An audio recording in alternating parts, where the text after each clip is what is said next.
Class 12th के सभी विद्यार्थियों, जैसा कि आप सभी जानते हैं मैंने फिजिक्स में आपकी प्रॉपर तैयारी कराई थी। 4 तरह के क्वेश्चन पेपर मैंने आपको दिए थे, 99% उन्हीं में से आया है। केवल ऑब्जेक्टिव क्वेश्चन जो होते हैं ना बेटा वो अलग से आते ही हैं, चाहे आप इस वीडियो को देखो भले ही मत देखो। 6 से 20 तक के आपके फंसने वाले हैं पूरे क्वेश्चन, और ऑब्जेक्टिव क्वेश्चन है एक आध दो क्वेश्चन जो है ऑब्जेक्टिव क्वेश्चन एक दो अलग से अलग हो जाएगा, बाकी पूरे क्वेश्चन आने के पूरे पूरे चांस है। डिटर्जेंट के उत्पादन के लिए एंजाइम है, डिटर्जेंट के उत्पादन के लिए उपयोगी एंजाइम क्या है, तो एमाइलेज इसका एकदम राइट रहेगा। रंगवंध्रता जो रोग है ना वो रोग है एक्स संलग्न जीव, यहाँ पर जो है ना ये गलत हो गया, मतलब ये अपना क्या है गलत है। कौन सा है राइट आंसर इसका, यहाँ पर मैं टिक मार कर देता हूँ गलत का, ठीक है। तो यहाँ पर एक्स संलग्न जीन है। इथिडियम ब्रोमाइड का उपयोग किसके अभिरंजन में होता है, तो इथिडियम ब्रोमाइड का जो उपयोग है ना वो डीएनए के अभिरंजन में होता है। सूक्ष्म जैविक क्रिया द्वारा उत्पादित विटामिन है, सूक्ष्म जैविक क्रिया द्वारा उत्पादित विटामिन है तो B12। इनमें से किसके द्वारा जीवन की निरंतरता बनी रहती है, प्रजनन के द्वारा। BT20 प्राप्त होता है, BT20 होता है बेसिलस थ्यूरिएंजिएसिस, ठीक है। अब बात करते हैं यहाँ पर अपने इंग्लिश मीडियम वाले बच्चों के लिए, तो इंग्लिश मीडियम वाले बच्चों देख सकते हैं यहाँ पर आपके लिए ये हो गया, ये आपका क्वेश्चन नंबर 5 रहेगा, ये आपका क्वेश्चन नंबर 6 है ओटी क्वेश्चन। आया समझ में इतनी चीजें, ठीक है। आप तो प्रॉपर ढंग से तैयारी करो, आप भी मेहनत करो, मैं भी मेहनत कर रहा हूँ आपके लिए। मैंने ये नहीं कहा कि नहीं यार इसके अलावा अलग से नहीं पढ़ोगे, तो ऑब्जेक्टिव क्वेश्चन अलग से पढ़ने हैं, बाकी 6 से 20 तक की तो इतनी लिखा पढ़ी कर दूं कि इसके अलावा रोंग नहीं जाएगा, बाकी ऑब्जेक्टिव क्वेश्चन थोड़े से अलग से भी और तैयार करने हैं। प्राक इंसुलिन में सी पेप्टाइड का अतिरिक्त खिंचाव होता है, उसका सी पेप्टाइड का अतिरिक्त खिंचाव होता है जो परिपक्व इंसुलिन में नहीं पाया जाता। पौधों की जो जीवन अवधि है प्रायः जंतुओं की अपेक्षा अधिक होती है। स्वच्छ जल में होने वाली जो कृषि होती है वो जल संवर्धन या ठीक है हाइड्रोनिक्स कहलाती है। क्या कहते हैं उसे, दो नाम है, तो जल संवर्धन भी कहते हैं और हाइड्रोनिक्स भी कहते हैं। नाइट्रोजन स्थिरीकरण करने वाले बैक्टीरिया एजेटोबैक्टर कहलाती है। मानव क्या है, एक सामाजिक प्राणी है। डार्विन के जहाज का नाम HMS बोगल है था। इंग्लिश मीडियम वालों के लिए मैंने भर लिया ताकि सबके लिए भरे हैं, ताकि समय कम है, मैं ये नहीं चाहता कि हमारे बच्चों का मैं समय बर्बाद करूं। कोशिश यही है कि मेरे द्वारा जो दिया गया कंटेंट वो जल्दी जल्दी तैयार कर ले, बाकी इसके अलावा भी अलग से आप ऑब्जेक्टिव क्वेश्चन की तैयारी कर लीजिएगा। बार बार कह रहा हूँ क्योंकि मेरा मकसद यही है, वास्तव मानो या मत मानो, जो मेरे साथ बच्चा जुड़ा है उसको अच्छे अंक आए, बस यही अंदर से आत्मा करती है कि नहीं यार बच्चा अपने द्वारा पढ़ेगा तो कम से कम उसका रिजल्ट तो सुधरेगा ना, तो वो कम से कम याद तो रखेगा कि नहीं यार वहाँ के सर से अपन पढ़े थे। चलिए सत्य प्रत्येक इंटरफेरॉन की अपनी विशिष्टता होती है, सत्य बात है। मानव अंडप्रजक है, असत्य रहेगा। संलग्न जीन हमेशा अलग अलग क्रोमोसोम पर स्थित होते हैं, तो ये असत्य रहेगा।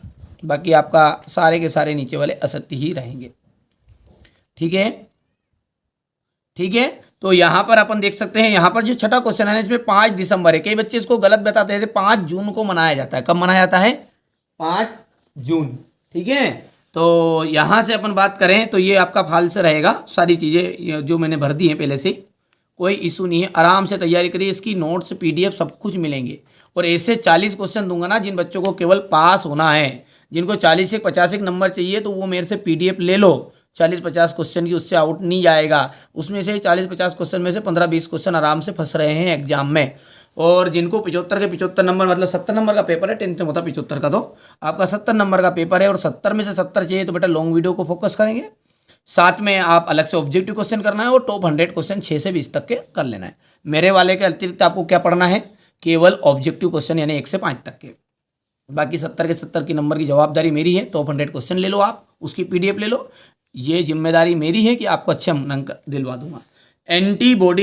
एंटीबॉडी के लिए H2L2 हो जाएगा। मृदा का आ जाएगा पेडालॉजी।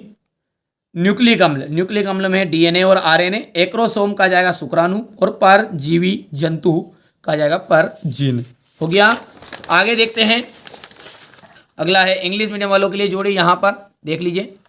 और एक वाक्य की हम बात करें तो प्रथम ट्रांसजेनिक ग्राफ का नाम बताइए, तो रोजी, ठीक है। प्रथम जो आपकी कृत्रिम जो जंतु का नाम था ना वो तो डोली, याद रखना है, डोली डोली डोली डोली डोली डोली, याद रखोगे, वो अलग चीज़ है। यहाँ पर प्रथम ट्रांसजेनिक ग्राफ है तो ग्राफ है रोजी।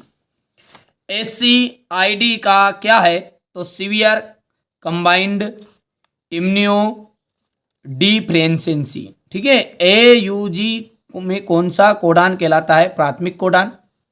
चौथा जो है ना, मिलर ने अपने प्रयोग में कौन कौन से पदार्थ लिए तो मेथेन लिया था, अमोनियम लिया था और हाइड्रोजन लिया था। पांचवें की हम बात करें, एथेनॉल के बड़े पैमाने पर उत्पादन के लिए किस ईस्ट का प्रयोग किया जाता है तो बेकर्स ईस्ट का प्रयोग किया जाता है। यहाँ से अपन बात करने वाले हैं इंग्लिश मीडियम वाले बच्चों के लिए, तो ये स्क्रीनशॉट ले लो आप बढ़िया से। क्वेश्चन नंबर 6 से देखो आप, एलर्जी क्या है, औषधि व्यसन क्या है, मनुष्य में उदर गुहा के बाहर विरसन क्यों स्थित होते हैं, प्रथम प्रारूपिक उस पुष्प का अनुदैर्ध्य नामांकित चित्र बताना है, एक आदर्श गर्भनिरोधक के लिए आवश्यक विशेषताएं बतानी है, क्या विद्यार्थियों के लिए यौन शिक्षा आवश्यक है समझाइए। हो गया।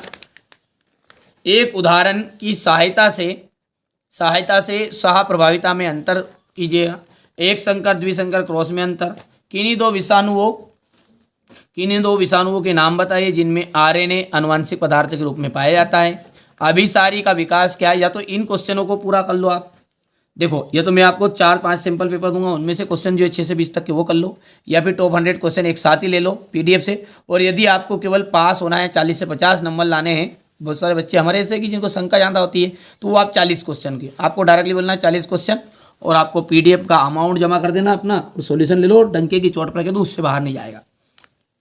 टेस्ट ट्यूब बेबी किसे कहते हैं, नवजात शिशु के लिए माता का दूध सबसे अधिक पौष्टिक क्यों होता है, जैव प्रौद्योगिकी के में उपयोगी 2 सूक्ष्म जीवों के नाम बताइए, जैव उर्वरक क्या है 2 उदाहरण देना है, वंशावली क्या है कि विश्लेषण क्या है, एलिजा का पूर्ण रूप लिखिए, पारिस्थितिक तंत्र में ऊर्जा के प्रभाव को समझाना है। यहाँ से देख सकते हैं ये क्वेश्चन नंबर 14 हो गया आपका। 14 के बाद में अपन देखते हैं कीटो एवं रोगों के जैविक नियंत्रण के पीछे मुख्य उद्देश्य क्या है, किशोर ड्रग्स लेना क्यों शुरू करते हैं, बायोरिएक्टर और अनुप्रवाह संसाधन में अंतर बताइए, आनुवंशिक कूट की कोई 3 विशेषताएं, जनसंख्या विस्फोट के लिए सुझाए गए कारण, मानव मादा जनन तंत्र का स्वच्छ नामांकित चित्र, मेंडल के द्वारा मटर के पौधे का चयन करने के लाभ, HGP के 4 महत्वपूर्ण लक्षण। यहाँ पर अंतर बताना है, इसमें देख सकते हैं क्वेश्चन नंबर 19 में। और क्वेश्चन नंबर 19 का जो अथवा है ये देख लीजिए आप, यहाँ पर है। अब रहा क्वेश्चन नंबर 20 हो गया, और ये इसका अथवा। तो ये मैंने आपको पूरा क्वेश्चन पेपर बता दिया, इसका सॉल्यूशन के लिए आप PDF ले लो डायरेक्टली, और वहाँ से आप आंसर कंप्लीट कर लेना। इसके बाद में मैं आपको फिजिक्स के लिए सेट B दूंगा, C दूंगा, D दूंगा। बस 4 पेपर बहुत है, बाकी आपकी मर्जी है, ठीक है। जिस बच्चों को भरोसा है वो कंप्लीट करके जाए, जिसको नहीं अलग से भी पढ़े हैं, मैंने ये नहीं कहा कि नहीं पढ़ना नहीं है, ठीक है। और अभी भी मौका है, चैनल के साथ जुड़े रहिएगा, क्योंकि ये चैनल हमेशा आपके हित में कार्य करता है और करता रहेगा। मुझे फर्क नहीं पड़ता, कुछ बच्चे गलत कमेंट भी करेंगे, कुछ मेरी प्रशंसा भी करेंगे, तो मैं प्रशंसा करने पर फूल का डेचरा होने वाला व्यक्ति नहीं हूँ, और कोई गलत कमेंट करेंगे तो मैं डिमोटिवेट होने वाला भी नहीं हूँ। मैं उन बच्चों के लिए मेहनत करता हूँ जिनको इस चैनल पर भरोसा है, जो हमेशा इस चैनल के साथ खड़े हैं, ठीक है। आपका चैनल है, आप इसको आगे बढ़ाएंगे तो बढ़ेगा आगे, नहीं तो पीछे रह जाएगा। कोई दिक्कत नहीं, चैनल पर पहली बार है, सब्सक्राइब जरूर कर लीजिएगा।